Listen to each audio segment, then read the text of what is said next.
Oi, pessoal, vamos falar um pouquinho sobre a autobiografia do Papa Francisco, que vai ser lançada no próximo dia 19 de março. Então, pode ser que muitos de vocês que forem ver esse vídeo, certamente vão ver depois dessa data, né? Mas é importante trazer o que já foi adiantado pela imprensa italiana, porque nós trabalhamos com fatos que saem a todo momento, nós como jornalistas, e é muito interessante analisar tudo isso que o Papa Francisco disse nesse livro, pelo menos em relação aos trechos principais, que são aqueles que ganham mais atenção da mídia, ganham mais atenção dos católicos. Ele disse uma coisa interessante, que ele tem consciência de que muitas pessoas no Vaticano o querem ver morto. E, na verdade, se ele soubesse que não só no Vaticano, mas também no Brasil, ele com certeza ampliaria esse discurso. É interessante porque o Papa Francisco, nos últimos tempos, com seus 87 anos de idade, certamente não tem mais a saúde de antes. Mas são problemas bastante pontuais. O que o Papa Francisco tem, afinal, oficialmente falando, porque o extraoficial não é justo eu oferecer nesse canal. Muito embora existam especulações, porém essas especulações elas acontecem há 11 anos, desde quando ele assumiu o governo da igreja. Existia sempre essa ideia de que um problema deveria ser encontrado para impedir que o Papa Francisco governasse. Ele revelou, inclusive, algo que aconteceu no conclave, que a gente ficou sabendo, que por pouco ele não foi impedido de ser eleito, porque girou pelos corredores ali da Capela Sistina que ele tinha metade de um pulmão. E até hoje muita gente reproduz esse discurso. Na verdade, ele tem uma parte do pulmão que foi retirada, mas não é metade do pulmão, senão ele não estaria respirando hoje, creio eu. Claro que não sou da área de medicina, mas creio que seria impossível, né? Ele teve uma tuberculose muito forte, ele conta essa história quando ele era jovem, pouco mais de 20 anos, e como na época não existia uma medicina tão avançada como hoje, recorreram a esse tipo de tratamento bastante invasivo. Então, desde o primeiro dia, até mesmo no dia em que ele estava para ser eleito Papa, já começaram a especular. Já disseram que o Papa Francisco tinha um tumor no cérebro, já disseram que o Papa Francisco estava morrendo, e ele segue firme e forte, né? Para o horror de todos os seus opositores, como ele mesmo disse, o querem ver morto.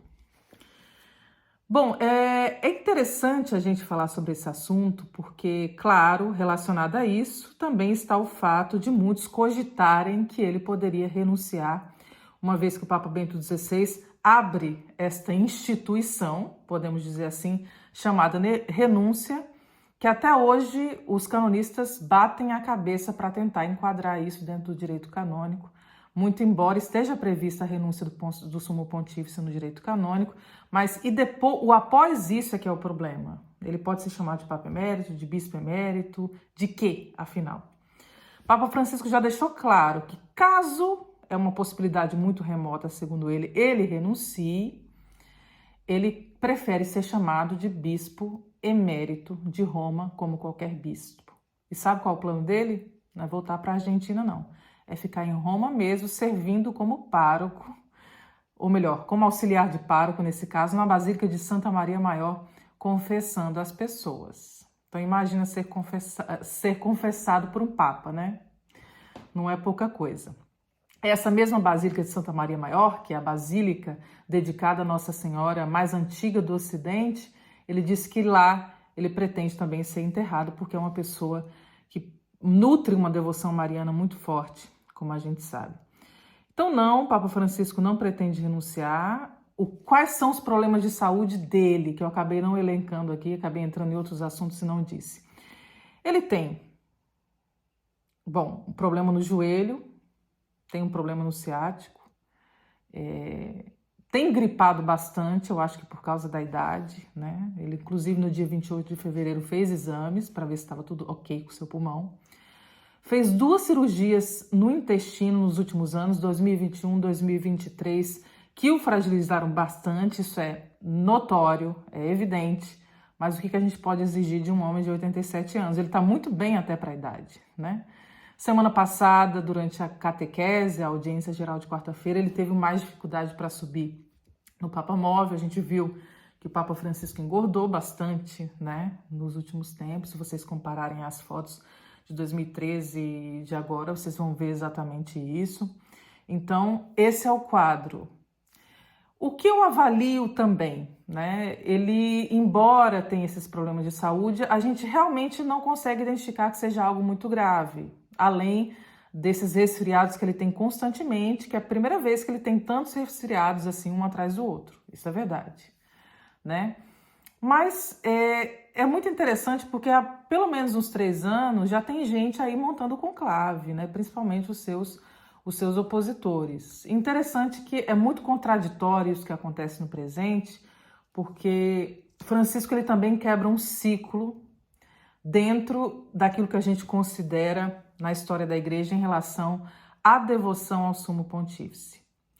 A gente sabe que no período renascentista houve toda essa imagem desfigurada do Papa, né? Muito envolvido em prostituição, em corrupção e tudo isso que a gente já sabe e que marcou o papado para a eternidade, né? Como a gente sabe.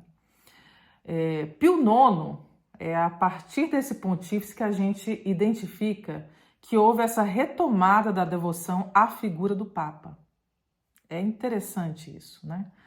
Porque o contexto era aquele, às vésperas da chamada unificação italiana, quando cai o Estado Pontifício, o pontífice ele se coloca na condição de perseguido.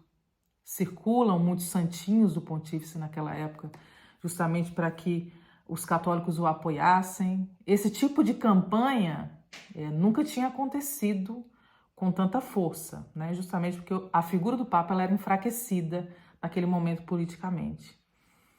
E isso só foi uma crescente. Se vocês observarem, né, no século XX, quase todos os papas são beatos ou santos, né? Só para vocês terem uma noção, o santo súbito de João Paulo II, Bento XVI, eu acredito também que será mais cedo ou mais tarde proclamado beato. Então, o Papa Francisco, ele, embora tenha, se a gente for analisar dentro do seu pontificado, muitos elementos que o transformariam em uma figura com essa aura de santidade, ele rompe esse ciclo de devoção em relação ao Papa. A gente vê aí grupos que, teoricamente, já que defendem a romanidade, é muito contraditório estarem contra aquele que é o bispo de Roma. Então, existe essa distopia que acontece no presente, que certamente os historiadores do futuro vão analisar com muita atenção esse fenômeno que o Papa Francisco provoca. Qual que é a coisa positiva disso? Que ele vai reestruturar, junto com Bento XVI, Bento XVI começa esse movimento, ele vai reestruturar esse papado, ele vai dar uma nova cara para esse papado, que está se despindo de toda essa áurea monárquica para se investir de uma áurea muito mais servidora, muito mais próxima, muito mais paroquial, pastoral. E vamos ver o que isso vai acarretar daqui para frente. Então é isso. Meu comentário sobre renúncia, sobre a saúde do Papa e sobre esse fenômeno que o Papa Francisco inaugura. Tá bom? A gente volta com mais informações a qualquer momento, comentários sobre o Vaticano, sobre o Papa Francisco. Se inscreva no canal, divulgue mesmo, porque aqui, na medida do possível, né, embora eu esteja me recuperando nesse momento, eu vou trazer muito conteúdo para vocês. Abração.